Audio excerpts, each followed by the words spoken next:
दोस्तों, आज की कहानी का शीर्षक है ईदगाह, जो कि मुंशी प्रेमचंद जी द्वारा लिखी गई है।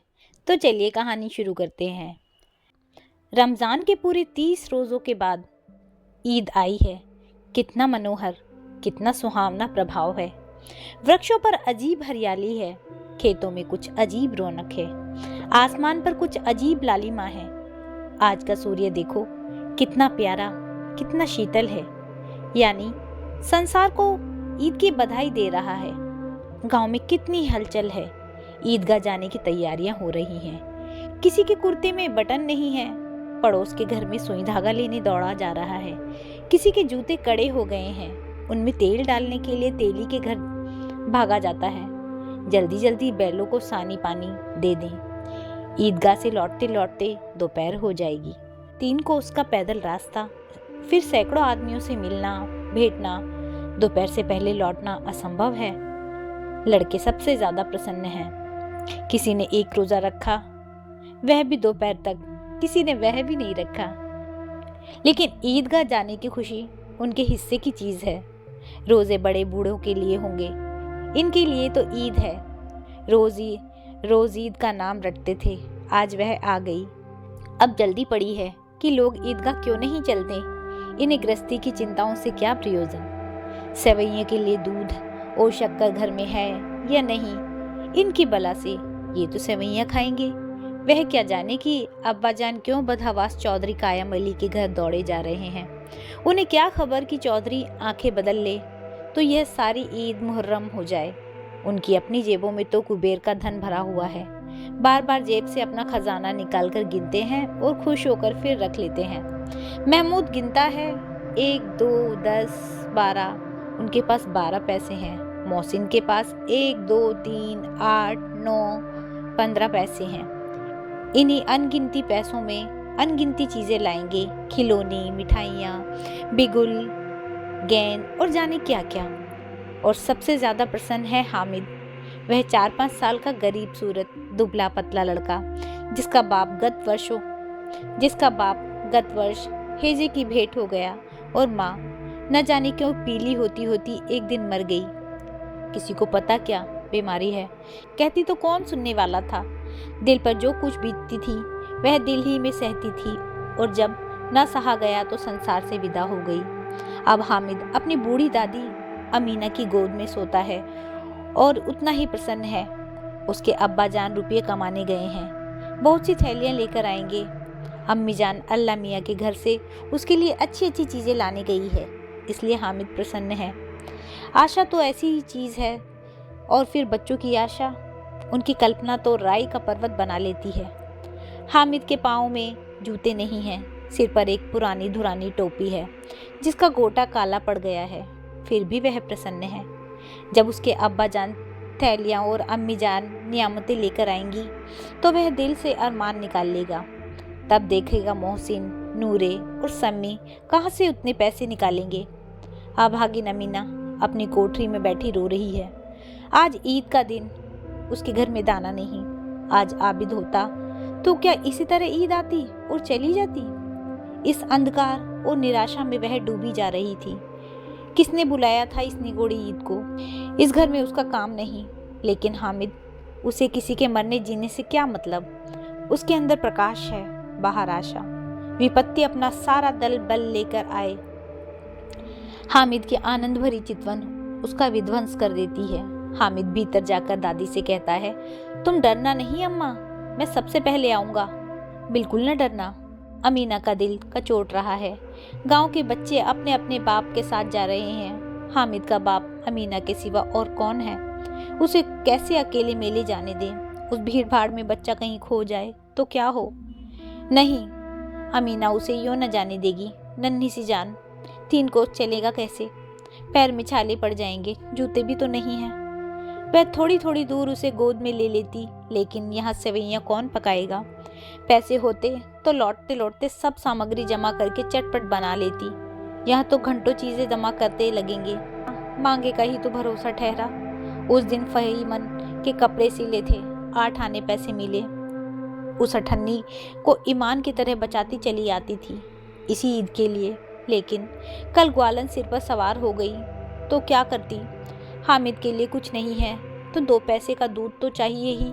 अब तो कुल 2 आने पैसे बच रहे हैं, 3 पैसे हामिद की जेब में, 5 अमीना के बटवे में। यही तो बिसात है और ईद का त्योहार। अल्लाह ही बेड़ा पार लगावे। धोबन और नाइन और मेहतरानी और चुड़ियारिन सभी तो आएंगी, सभी को सवैया चाहिए और थोड़ा किसी को आंखों नहीं लगता। किस किस के मुंह चुराएगी और मुंह क्यों चुराए। साल भर का त्योहार है, जिंदगी खैरियत से रहे। उनकी तकदीर भी तो उसी के साथ है।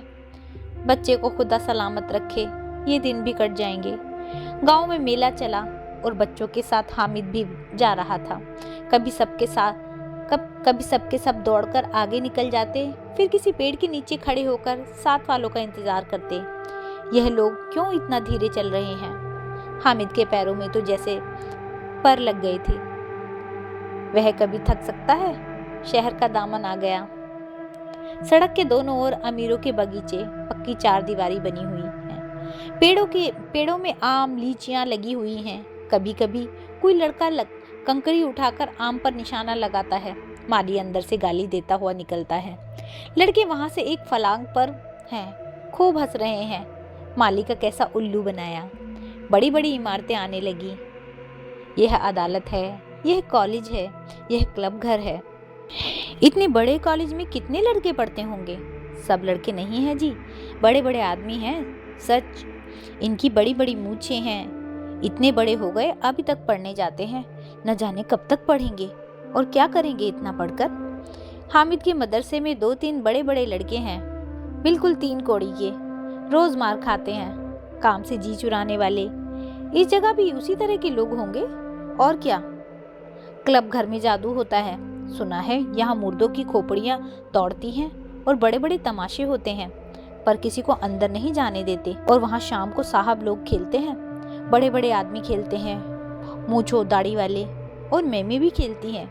सच, हमारी अम्मा को यह दे दें, क्या नाम है, बैट, तो उसे पकड़ ही न सके, घुमाते ही लुढ़क जाए। महमूद ने कहा, हमारी अम्मी जान का तो हाथ कांपने लगेगा। अल्लाह कसम, मोहसिन बोला, चलो, मनो आटा पीस डालती है, जरा सा बैट पकड़ लेगी तो क्या हाथ कांपने लगेंगे। सैकड़ों घड़े पानी रोज निकालती है, 5 घड़े तो तेरी भैंस पी जाती है। किसी मैम को 1 घड़ा पानी भरना पड़े तो आंखों तले अंधेरा हो जाए। महमूद, लेकिन दौड़ती तो नहीं, उछल कूद तो नहीं कर सकती। मोहसिन, हाँ, उछल कूद तो नहीं कर सकती, लेकिन उस दिन मेरी गाय खुल गई थी और चौधरी के खेत में जा पड़ी थी। अम्मा इतनी तेज दौड़ी कि मैं उन्हें पकड़ न पाया। सच, आगे चले। हलवाइयों की दुकानें शुरू हुई, आज खूब सजी हुई थी। इतनी मिठाइयाँ कौन खाता है। देखो ना, एक एक दुकान पर मनो होंगी। सुना है रात को जिन्नात आकर खरीद ले जाते हैं। अब्बा कहते थे कि आधी रात को एक आदमी हर दुकान पर जाता है और जितना माल बचा होता है वह तुलवा लेता है और सचमुच के रुपए देता है। बिल्कुल ऐसे ही रुपए। हामिद को यकीन न आया, ऐसे रुपए जिन्नात को कहाँ से मिल जाएंगे। मोहसिन ने कहा, जिन्नात को रुपयों की क्या कमी, जिस खजाने में चाहे चले जाए। लोहे के दरवाजे तक उन्हें नहीं रोक सकते जनाब। आप हैं किस फेर में, हीरे जवाहरात तक उनके पास रहते हैं। जिससे खुश हो जाए उसे टोकरो जवाहरात दे दिए। अभी यहीं बैठे 5 मिनट में कलकत्ता पहुंच जाए। हामिद ने फिर पूछा, जिन्नात बहुत बहुत बड़े बड़े होते हैं। मोहसिन, एक एक सिर आसमान के बराबर होता है जी। जमीन पर खड़ा हो जाए तो उसका सिर आसमान में जा लगे, मगर चाहे तो एक लोटे में घुस जाए। हामिद, लोग उन्हें कैसे खुश करते होंगे। मुझे तो यह मंत्र बता दे, कोई मुझे यह मंत्र बता दे तो एक जिन को खुश कर लूं। मोहसिन, अब यह तो मैं नहीं जानता, लेकिन चौधरी साहब के काबू में बहुत से जिन्नात हैं। कोई चीज चोरी हो जाए, चौधरी साहब उसका पता लगा देंगे और चोर का नाम बता देंगे। जुमराती का बचवा उस दिन खो गया था। 3 दिन हैरान हुए, कहीं न मिला।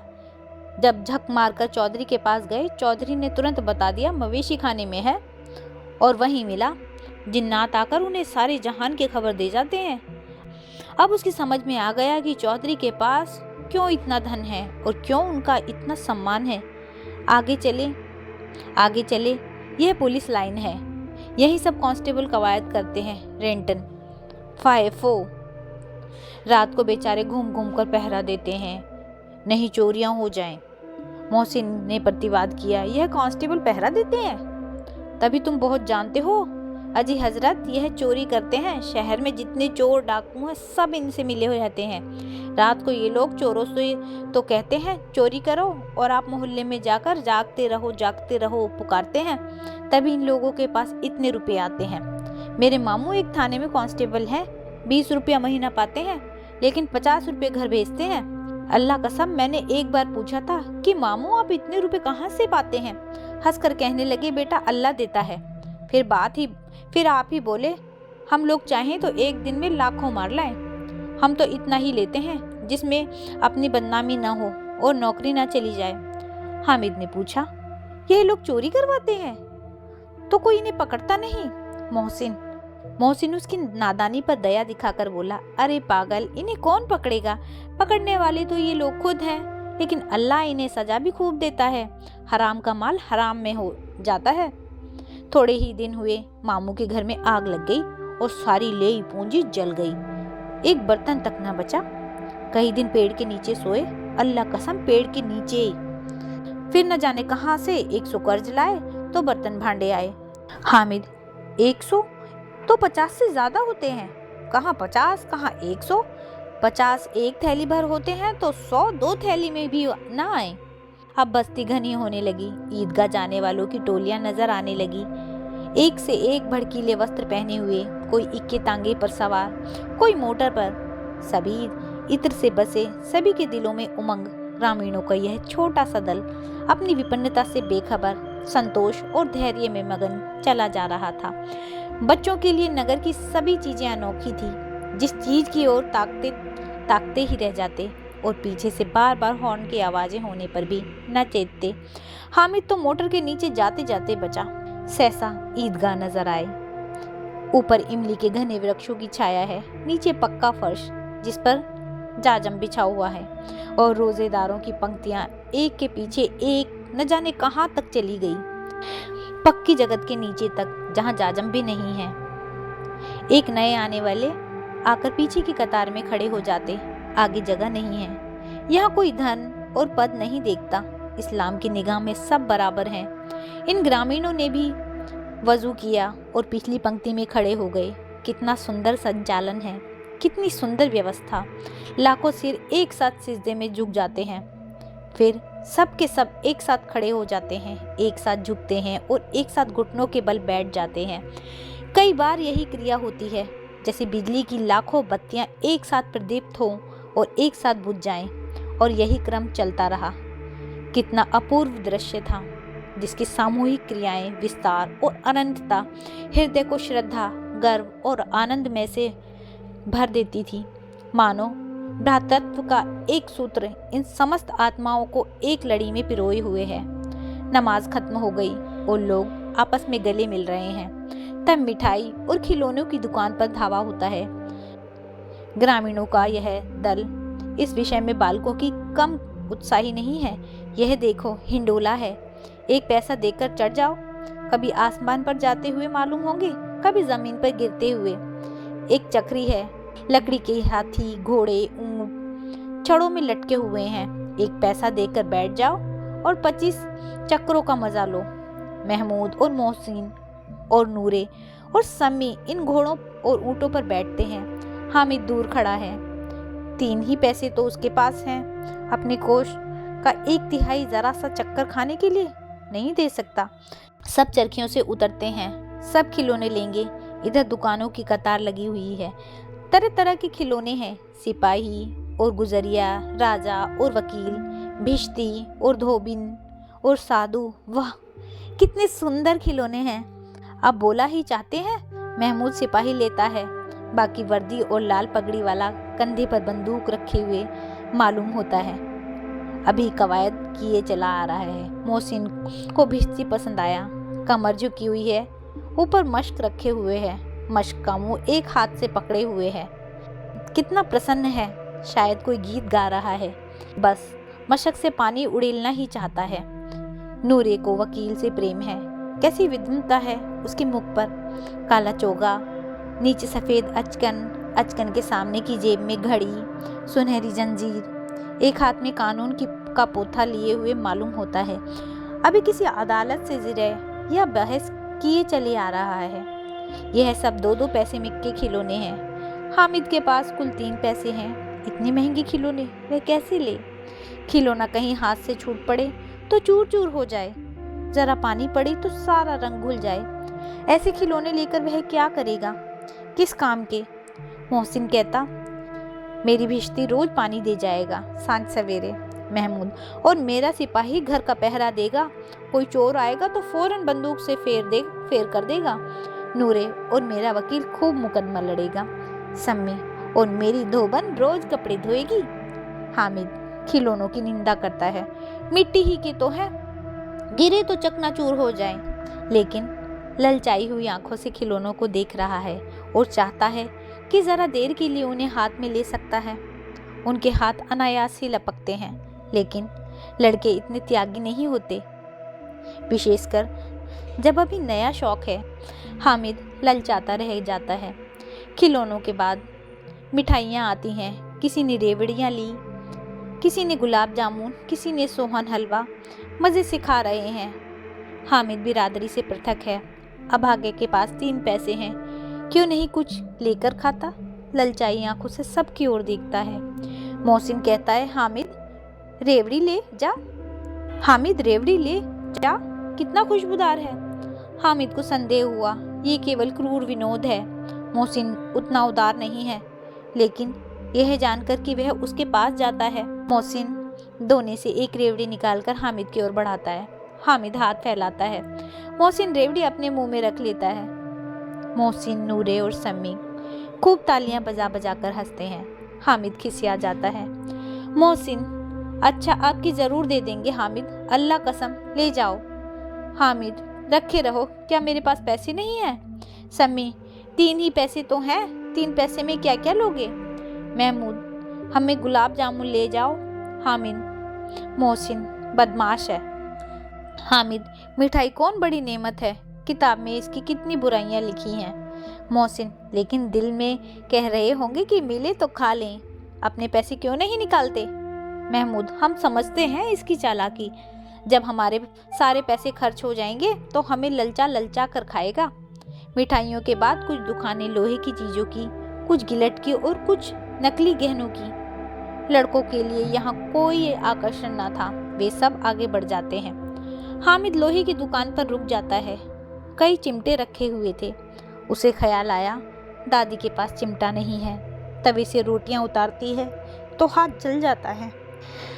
अगर वह चिमटा ले जाकर दादी को दे तो वह प्रसन्न होंगी, फिर उनकी उंगलियां कभी न जलेंगी। घर में एक काम की चीज हो जाएगी। खिलौने से क्या फायदा, व्यर्थ में पैसे खराब होते हैं। ज़्यादा देर ही तो खुशी मिलती है, फिर खिलौने तो कोई आंख उठाकर नहीं देखता। यह तो घर पहुंचते पहुंचते टूट फूट बराबर हो जाएंगे। या छोटे बच्चे जो मेले में नहीं आए, जिद करके ले लेंगे और तोड़ डालेंगे। चिमटा कितना काम की चीज़ है। रोटियां तवे से उतार लो, चूल्हे में सेक लो। कोई आग मांगने आए तो चटपट चूल्हे से आग निकाल कर उसे दे दो। अम्मा बेचारी को कहाँ फुर्सत है कि बाजार आए, और इतने पैसे ही कहाँ मिलते हैं। रोज हाथ जला लेती है। हामिद के साथी आगे बढ़ गए हैं। सबील पर सब के सब शरबत पी रहे हैं। देखो सब कितने लालची हैं। इतनी मिठाइयाँ ली, मुझे किसी ने एक भी नहीं दी। उस पर कहते हैं मेरे साथ खेलो, मेरा यह काम करो। अब अगर किसी ने कोई काम करने को कहा तो पूछूंगा, खाएं मिठाइयाँ? आप मुंह सड़ेगा, फोड़े फुंसियाँ निकलेंगी, आप ही जबान चटोरी हो जाएगी। तब घर से पैसे चुराएंगे और मार खाएंगे। किताब में झूठी बातें थोड़ी लिखी हैं, मेरी जबान क्यों खराब होगी? अम्मा चिमटा देखते ही दौड़कर मेरे हाथ से ले लेंगी और कहेंगी, मेरा बच्चा अम्मा के लिए चिमटा लाया है। कितना अच्छा लड़का है। इन लोगों के खिलौनों पर कौन इन्हें दुआएं देगा? बड़ों की दुआएं सीधे अल्लाह के दरबार में पहुंचती हैं और तुरंत सुनी जाती हैं। मेरे पास पैसे नहीं हैं, तभी तो मोहसिन और महमूद यूं मिजाज दिखाते हैं। मैं भी इनसे मिजाज दिखाऊंगा। खेले खिलौने और खाए मिठाइयाँ, मैं नहीं खेलता। खिलौने, किसी का मिजाज क्यों सहूं? मैं गरीब सही, किसी से कोई कुछ मांगता तो नहीं हूँ। आखिर अब्बा जान कभी ना कभी आएंगे, अम्मा भी आएंगी, फिर इन लोगों से पूछूंगा कितने खिलौने लोगे। एक एक को टोकरियों खिलौने दूं और दिखा दूं कि दोस्तों के साथ इस तरह का सलूक किया जाता है।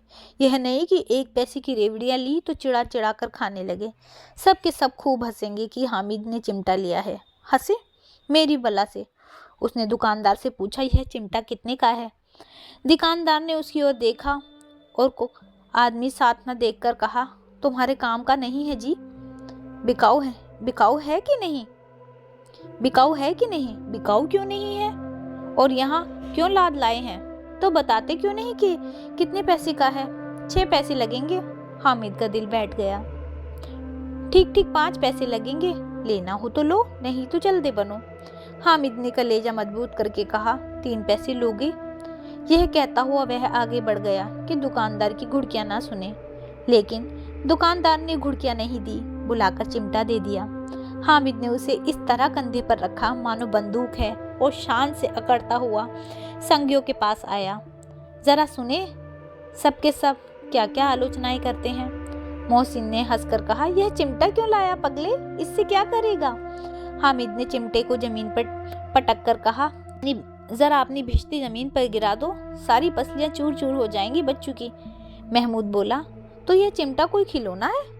हामिद, खिलौना क्यों नहीं है, अभी कंधे पर रखा बंदूक हो गई, हाथ में ले लिया फकीरों का चिमटा हो गया।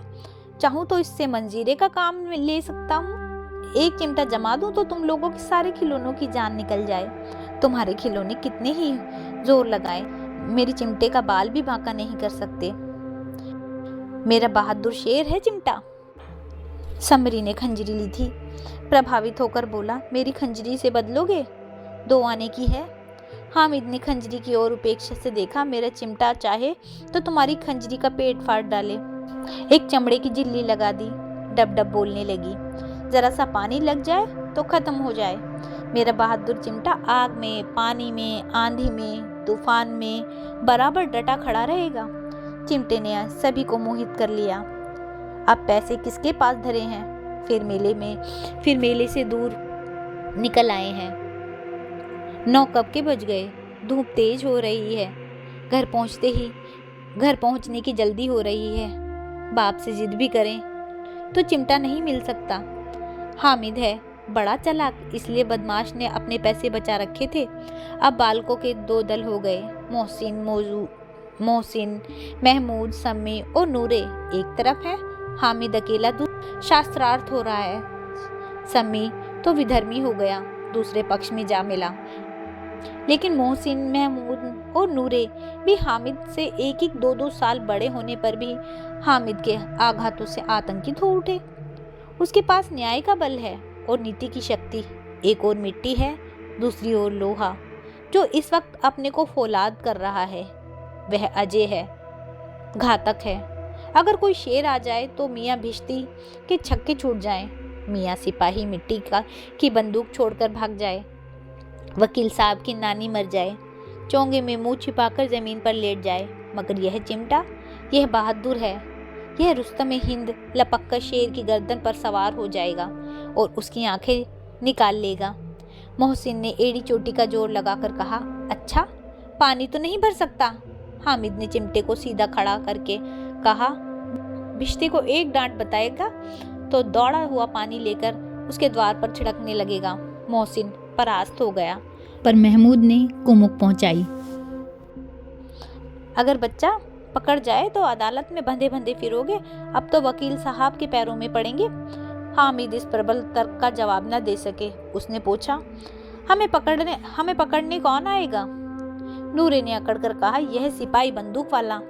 हामिद ने मुंह चिढ़ाकर कहा, यह बेचारे हम बहादुर रुस्तम हिंद को पकड़ेंगे? अच्छा लाओ, अभी जरा कुश्ती हो जाए, इसकी सूरत देख कर दूर से भागेंगे, पकड़ेंगे क्या बेचारे। मोहसिन को एक नई चोट सूझ गई, तुम्हारे चिमटे का मुंह रोज आग में जलेगा। उसने समझा था कि हामिद लाजवाब हो जाएगा, लेकिन यह बात न हुई। हामिद ने तुरंत जवाब दिया, आग में बहादुर ही कूदते हैं जनाब। तुम्हारे यह वकील, सिपाही और भिश्ती लौंडियों की तरह घर में घुस जाएंगे। आग में कूदना वह काम है जो यह रुस्तम हिंद ही कर सकता है। महमूद ने एक जोर लगाया। वकील साहब कुर्सी मेज पर बैठेंगे, तुम्हारा चिमटा तो बावर्ची खाने में जमीनों पर पड़ा रहेगा। इस तर्क ने सम्मी और नूरे को भी सजीव कर दिया। कितने ठिकाने की बात कही है पट्टे ने। चिमटा बावर्ची खाने में पड़ा रहने के सिवा और क्या कर सकता है। हामिद को कोई फड़कता हुआ जवाब न सूझा तो उसने धांधली शुरू की। मेरा चिमटा बावर्ची खाने में नहीं रहेगा। वकील साहब कुर्सी पर बैठेंगे तो जाकर उन्हें जमीन पर पटक देगा और उनका कानून उनके पेट में डाल देगा। बात कुछ बनी नहीं, खासी गाली गलौज थी, लेकिन कानून को पेट में डालने वाली बात छा गई।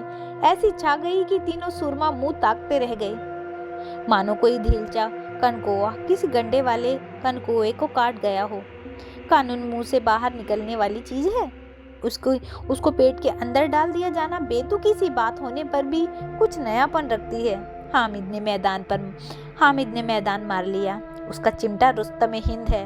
अब इसमें मोहसिन, महमूद, नूरे, सम्मी किसी को भी आपत्ति नहीं हो सकती। विजेता को हारने वालों से जो सत्कार मिलना स्वाभाविक है वह हामिद को भी मिला। औरों ने 3-3, 4-4 आने पैसे खर्च किए पर कोई काम की चीज न ले सके। हामिद ने 3 पैसे में रंग जमा लिया। सच ही तो है, खिलौना क्या भरोसा, टूट फूट जाएंगे। हामिद का चिमटा तो बना रहेगा बरसों।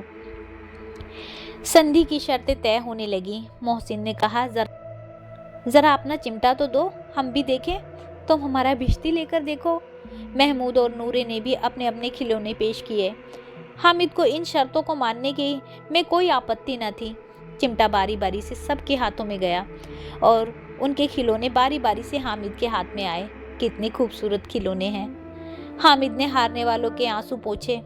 मैं तुम्हें चिढ़ा रहा था, सच। ये चिमटा भला इन खिलौनों की क्या बराबरी करेगा, मालूम होता है। अब बोले, लेकिन मोहसिन की पार्टी के इस दिलासे से कोई संतोष नहीं होता। चिमटे का सिक्का खूब बैठ गया है। चिपका हुआ टिकट अब पानी से नहीं छूट रहा है। मोहसिन, लेकिन इन खिलौनों के लिए कोई हमें दुआ तो न देगा। मोहसिन, अब दुआ को लिए फिरते हो, उल्टे मार ना पड़े। अम्मा जरूर कहेगी कि मेले में यही मिट्टी के खिलौने मिले। हामिद को स्वीकार करना पड़ा है कि खिलौनों को देखकर किसी की माँ को इतनी खुशी न होगी जितनी दादी चिमटे को देखकर होंगी। 3 पैसे ही में उसे सब कुछ करना था और इन पैसों के इस उपयोग पर पछतावे की बिल्कुल जरूरत न थी। फिर तो चिमटा रुस्तम हिंद है और सभी खिलौनों का बादशाह। रास्ते में महमूद को भूख लगी। उसके बाप ने केले खाने को दिए थे। महमूद ने केवल हामिद को साजी बनाया। उसके अन्य मित्र मुंह ताकते रह गए। यह उस चिमटे का प्रसाद था। 11 बजे गांव में हलचल मच गई। मेले वाले आ गए। मोहसिन की छोटी बहन ने दौड़कर भिश्ती उसके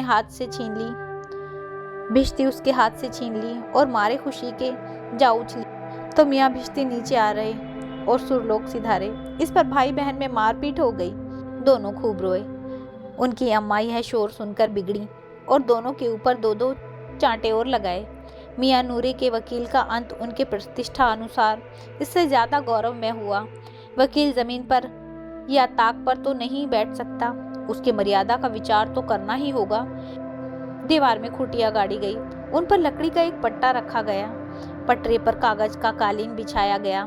वकील साहब राजा भोज की भांति सिंहासन पर विराजे।